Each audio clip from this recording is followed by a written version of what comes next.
આ દિવસ આપણને સૌને યાદ રહેશે। એક જ દિવસમાં વડોદરા શહેરની હાલત જળબંબાકાર જેવી સ્થિતિ।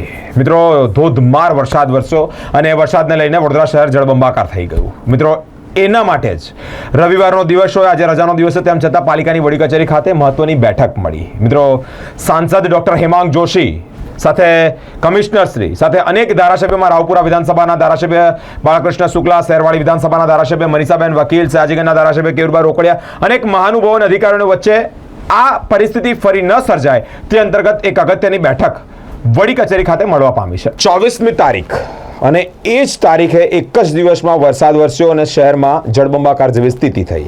મિત્રો, રવિવારના દિવસ પાલિકાની વડી કચેરી ખાતે આજે પણ બેઠક, પદાધિકારીઓ અને અધિકારીઓ વચ્ચે આ બેઠક યોજાઈ, જેમાં અલગ અલગ વિસ્તારોમાં પાણી ભરાયા, જેના નિકાલ માટેનું આયોજન। આ બેઠકમાં સાંસદ doctor Hemang Joshi, municipal commissioner Dilip Rana, ધારાસભ્યોમાં બાળકૃષ્ણ શુક્લા, કેયુર રોકડિયા, મનીષાબેન વકીલ, ચૈતન્યભાઈ દેસાઈ, અનેક અધિકારીઓ હાજર રહ્યા। શહેરના વિસ્તારોમાં સાફ સફાઈ અને આરોગ્યલક્ષી બાબતોની પણ ચર્ચા કરવામાં આવી। ફરીથી પાણી ભરાવા સહિત કોઈ સમસ્યા ના સર્જાય તેની પણ તૈયારી કરવામાં આવશે તેવી પણ માહિતી સામે આવી છે। જરૂર પડે ધારાસભ્યો રાજ્ય સરકારમાં, જ્યારે સાંસદ કેન્દ્ર સરકારમાં રજૂઆત કરી અને ફંડ પણ મેળવશે। લોંગ ટર્મનું આયોજન કરી શહેરમાં ભરાતા પાણીથી છુટકારો મેળવવા કવાયત પણ હાથ ધરાશે। આજે જે વડોદરાની સમગ્ર પરિસ્થિતિ છેલ્લા 3-4 દિવસોથી જે ચાલી રહી છે અને જે પ્રકારની કામગીરી કરવામાં આવી છે તેને લઈને એક બૃહદ બેઠક મળી।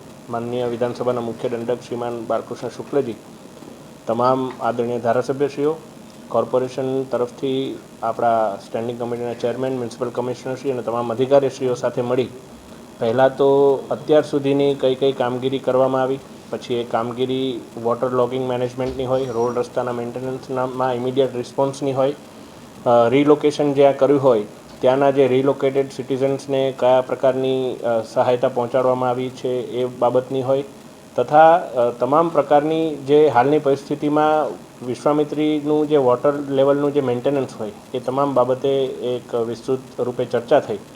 ત્યારબાદ હવે આગળનું રણનીતિ શું છે, કયા પ્રકારનું મેનેજમેન્ટ કોર્પોરેશન કરી રહ્યું છે અને કઈ રીતે તમામ ધારાસભ્યશ્રીઓએ પણ પોતાની વાત મૂકી, એમના વિસ્તારમાં જે રજૂઆતો આવેલી હોય, વિવિધ સોસાયટી હોય, વિવિધ રહીશોએ એમને પણ જે પ્રકારે ટેલિફોનના માધ્યમથી એમની રૂબરૂ વિઝિટ દરમિયાન જે કોઈ સૂચનો કર્યા હોય એને પણ આજે તમામના સમક્ષ મૂકવામાં આવ્યા અને કોર્પોરેશન તરફથી પણ અધિકારીઓ દ્વારા એની નોંધ લેવામાં આવી।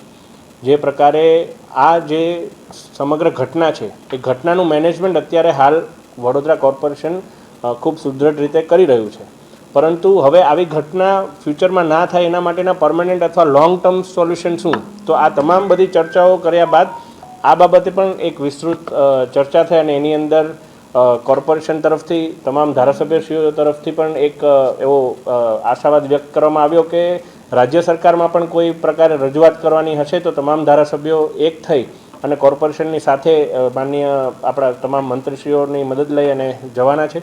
આદરણીય વિધાનસભાના મુખ્ય દંડકશ્રીએ પણ 1-2 રજૂઆતો એવી કરી છે જેના માટે પણ ભવિષ્યમાં રાજ્ય સરકારનો સમય માંગવામાં આવશે।